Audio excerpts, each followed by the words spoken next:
My name's Jake. I'm 41, and I live in Raleigh, North Carolina. I guess you could say I've been the reliable one in the family for as long as I can remember, the guy who stepped up when things fell apart. And for years, I told myself that's just what family does. You show up, you help, you swallow your pride when they let you down. But that illusion shattered the morning I checked my voicemail and heard my father's voice, cold, flat, not even a trace of the man who used to lift me onto his shoulders at ball games. Christmas is canceled. That was it. No explanation, no emotion, just a verbal eviction notice from the family I'd held together with both hands for years. I remember staring at my phone, heart pounding, waiting for the anger or the grief to hit. But what came instead was something quieter, sharper. A click inside my mind, like a switch flipping after years of being jammed in place.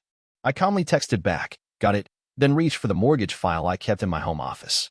You see, for 5 years, I've been covering their mortgage. For $135,000 on a house my parents loved to brag about but couldn't actually afford. It was supposed to be temporary, a few months, maybe a year, while Dad got back on his feet after a layoff. But months became years, and just until we catch up became just until we die. I crossed my name off the file, closed it, and set it on the shelf. And then, silence. For 2 days, the world was blissfully still. Then came the storm. 32 missed calls, lighting up my phone like a Christmas tree gone haywire. Calls from Dad, from Mom, from my sister Lisa, even from their attorney, whose number I recognized from the endless refinancing paperwork I'd helped sort out over the years. And you know what? I didn't feel a damn thing. For the first time in years, their panic didn't reach me. I just sat there in my kitchen, sipping coffee, feeling something unfamiliar swell in my chest. Peace. I wish I could tell you I was some kind of hero in that moment, that I sat there grinning like a man free at last. But the truth? I didn't feel triumphant. I felt hollow. Not broken, just emptied out, like the last few drops in a bottle after years of pouring myself out for them. I kept remembering the early years. Back when I was 25, fresh out of grad school, trying to scrape together rent on a crummy apartment in Durham. Dad lost his job at the paper mill, Mom's health took a nosedive, and the bank started circling their house like vultures.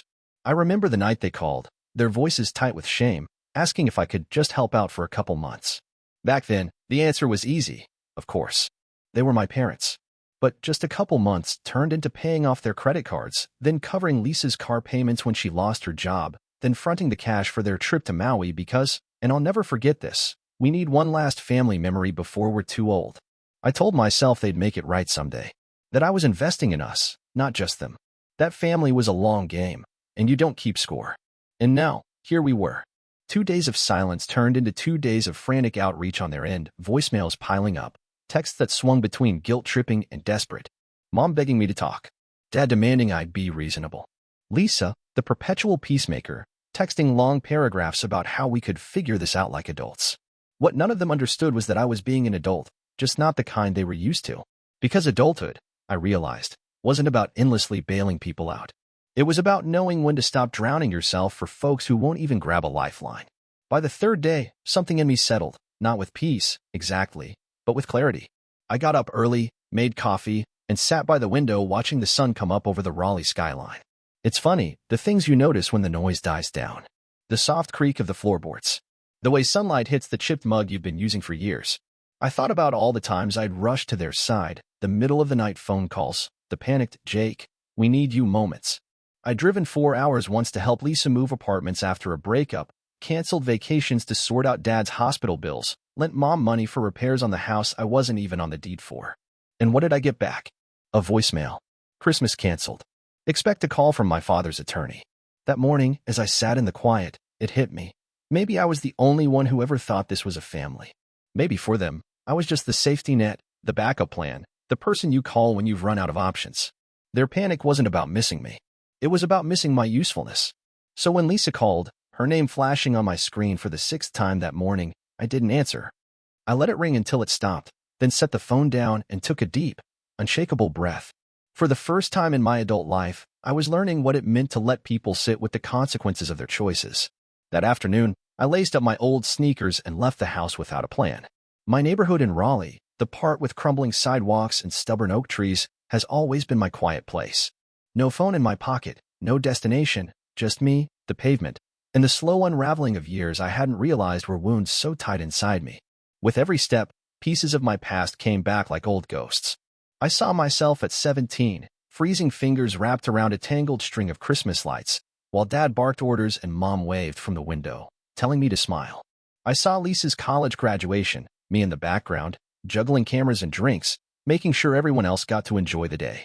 I saw Mom's big 60th birthday dinner, the one I paid for, but they still bragged about hosting, like I was just some lucky guest. And then, a question crept in, soft but sharp. When was the last time this showed up for me? By the time I circled back home, I felt like I'd walked out of one life and into another, lighter on my feet, but heavy with truths I'd tried not to face. That night, as I sat on the edge of my bed, the last text came through. Dad, enough is enough. We need to talk. No warmth, no regret, no reaching out, just a demand, as if I was still the backup plan they'd pull out of the drawer when everything fell apart. And that's when something in me snapped clean, not in anger but in certainty. They didn't want to fix this. They wanted the old arrangement back. Jake the provider, Jake the fixer, Jake the one who quietly cleaned up the mess. I stared at the screen for a long moment. My thumb hovered, then I typed 3 words I'd never dared say out loud. Not this time. I set the phone on my nightstand, turned off the light, and slid under the covers. And for the first time in years, the weight that had lived between my shoulders was gone. The next morning, I woke up to a quiet house and no obligations. I didn't rush to check my phone, didn't brace myself for drama. Instead, I made breakfast, eggs, toast, black coffee, and sat at the kitchen table with no soundtrack but the ticking of the clock and the faint sound of cars passing outside. It was simple, ordinary, and oddly foreign. Peace, it turns out, is something you have to relearn when you've spent years living on call for other people's problems. Around noon, I powered my phone back on, half expecting the floodgates to open. Dad's gruff voice, Mom's guilt-laced concern, Lisa's carefully worded essays about how we're all hurting right now. But the screen stayed blank. No new voicemails. No missed calls. No texts. Not even a meme in the family group chat. Nothing. And in that nothing, I heard everything. They were pulling the oldest trick in the book, radio silence. The passive standoff, waiting for me to blink first. They'd done it before. After fights. After blow-ups. They'd retreat just long enough to make me second-guess myself, to make me question if I'd been too harsh, too distant, too ungrateful. And every time, I'd fold. I'd call. I'd apologize for the same boundaries they had no intention of respecting. But this time the silence didn't sound like a void. It sounded like relief. It sounded like space, clean, untouched space, where I could finally hear myself think. And I realized something I hadn't dared admit before. They didn't miss me. They missed what I gave them. And now that I wasn't giving, I'd vanished. Not a son, not a brother, just a utility they'd grown used to now unplugged. So I sat back, phone untouched beside me, and let the silence settle around me like a blanket. For once, it was mine. By day 4, the silence wasn't just peaceful, it was unnerving. I'd never had this much room to myself. No calls. No crises. No one tugging at the loose threads of my time and patience. And yet, in that strange quiet, little things started bubbling up.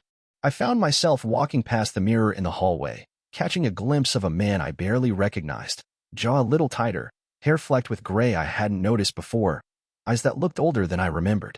It hit me then. I had spent so long being their fixer that I'd forgotten who I was outside that role. That afternoon, I decided to sort through the boxes in my attic, the ones I'd been ignoring for years. College notebooks, old tax returns, faded postcards from places I barely remembered visiting. And tucked between a stack of insurance papers, I found something that stopped me cold. It was a birthday card from Lisa. I don't remember what year, maybe my 30th, but the handwriting was unmistakable, the kind of loopy script only she had. Inside it read, "Happy birthday, Jake. You're the best brother anyone could ask for. Thanks for always being there." There was no check tucked inside. No gift card. No money slipped between the folds. Just the words. I sat there on the attic floor, card in hand, and felt this odd ache in my chest. Not regret, exactly. Not longing. But a flicker of something I thought was long dead, grief. Because under all the exhaustion, under the betrayal, under the cold attorney threats and the 32 missed calls, there was still a part of me that remembered when we were just kids. When family meant backyard water fights, staying up late playing board games, sneaking cookies from the jar. Before the mortgage payments, before the manipulations, before I became the safety net no one asked if I was tired of holding up. That night, I sat on the porch with a glass of bourbon, watching the sun slip behind the rooftops. The quiet settled in again, heavy and strange. My phone buzzed once, just once, and this time, I looked. It was from Lisa. "Jake, please. Call me. Just please. No lecture. No guilt trip. Just raw, three-word vulnerability. And for the first time in days, I felt my resolve wobble. Because no matter how angry you are, no matter how burned out, no matter how many lines you draw in the sand, there's still that quiet, stubborn voice inside whispering, but there's still your family. I didn't answer. Not that night. But I didn't block her, either. And when I went to bed, the phone stayed face up on the nightstand, just in case. The next morning, I woke up before sunrise. No alarm, no pressing responsibility, just me and that restless knot in my chest. I sat on the edge of the bed for a while, phone in hand, rereading Lisa's message. Jake, please. Call me. Just please. I don't know how long I sat there, thumb hovering over the call button, heart pounding like it was some kind of test. Part of me wanted to hear her voice, to crack the door open just a little, to let her explain or apologize or at least try. But another part of me, the raw, exhausted part, knew exactly how that conversation would go. It would start with softness. She'd remind me of the good times. She'd say she understood why I was upset. Maybe she'd even admit she and Mom and Dad had gone too far. And then, slowly, the conversation would turn. The tone would shift. The understanding would come with a price. You can't really leave us like this, Jake. Mom and Dad are getting older. We just need a little time. You're the only one we can count on. And I'd be right back where I was, nodding along, stepping back into the cage I'd just learned to unlock. So instead, I slipped on my sneakers and went for a run. It wasn't something I usually did, but that morning it felt necessary to put my body in motion to outrun the weight sitting on my shoulders. Raleigh was still half asleep, the streets quiet except for a few early dog walkers and the occasional delivery truck. The cold air burned my lungs, but it made me feel awake in a way I hadn't in years. By the time I circled back home, sweat dripping down my back, the knot in my chest had loosened. Not gone, just stretched out, untangled a little. And there, waiting on my porch like an unwelcome memory, was a delivery envelope. I knew before I picked it up. The attorney, hands shaking slightly, I carried it inside, set it on the table, and just looked at it. Funny how a thin paper envelope can feel like a brick on your chest. I made coffee, showered, and sat back at the kitchen table with the envelope in front of me, unopened. My phone vibrated again. Lisa, this time leaving a voicemail, but I didn't answer. Instead, I whispered something to myself. Something so small, I barely heard it the first time. No more. No more scrambling to fix everything. No more setting myself on fire to keep everyone else warm. No more being the first call when disaster hit, only to be the last thought when the dust cleared. That morning, sitting alone in my quiet house with the weight of a family I loved but could no longer carry, I felt something shift.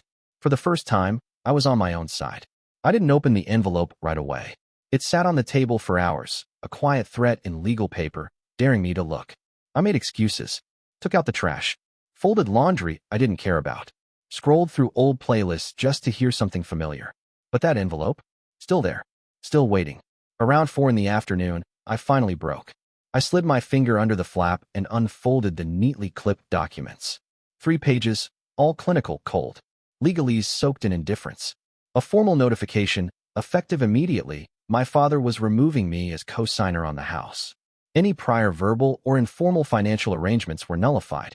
Future communication was to be handled through his attorney. I stared at the signature at the bottom, that familiar, sharp cursive I'd watched him use to sign birthday cards and job applications. It looked the same. It wasn't the same. That signature was a closing door. He hadn't just drawn a legal line. He'd burned the last bridge we had. But what hit me hardest wasn't the legal document. It was the clarity. They weren't just pushing me away. They were erasing the version of me that had mattered to them. The provider. The fixer. The son who would show up, no matter what. And now that I wasn't that anymore, I was just gone. Not angry. Not yelling. Just omitted. There was something final in that kind of silence. I folded the papers back into the envelope, set it on top of a stack of unopened mail, and stared at the wall for a long while. No thoughts. No planning. Just the sharp awareness that something I thought was unshakable, family, had been quietly severed. And for a few minutes, I let myself feel it. The grief. The loneliness. Because pretending it didn't hurt? That's what kept me trapped all these years. That night, I didn't sleep. Not in the restless, tossing kind of way, just still. Awake. Lying there in the dark, hands folded across my chest, staring at the ceiling like it held the answers to a life I'd suddenly woken up in. I kept thinking, what do I do now? Not in the grand, philosophical sense. In the actual, pressing sense. I'd been pulled out of their world like a plug from a socket, and the air around me still buzzed with leftover current. And now that I wasn't their fixer, their fallback, their financial net, what was left? Me. Just me. And that was the scariest part. For so long, I defined myself by the weight I carried for others. If I wasn't lifting them, what was I doing? Who was I without the constant requests, the calls, the guilt-laced expectations? It hit me around 2:30 a.m. as I stood in the kitchen in my boxers, sipping water, still thinking in circles. I had a savings account. A decent one, actually, one they didn't know about. Years ago, I'd started stashing away quiet money. Just small bits at first. Not because I was planning for escape, but because something in my gut had warned me, you may need a way out someday. And now here I was. I sat down with a notebook, opened a clean page, and wrote one word at the top: options. It felt ridiculous at first. Juvenile. But the more I wrote, the steadier my hand became. I made columns. I listed things I used to dream about doing, places I wanted to see, projects I'd shelved for later, even small stuff, like taking a cooking class or learning how to fix that old motorcycle in my garage. I wasn't building a new life yet, just sketching the outline of one.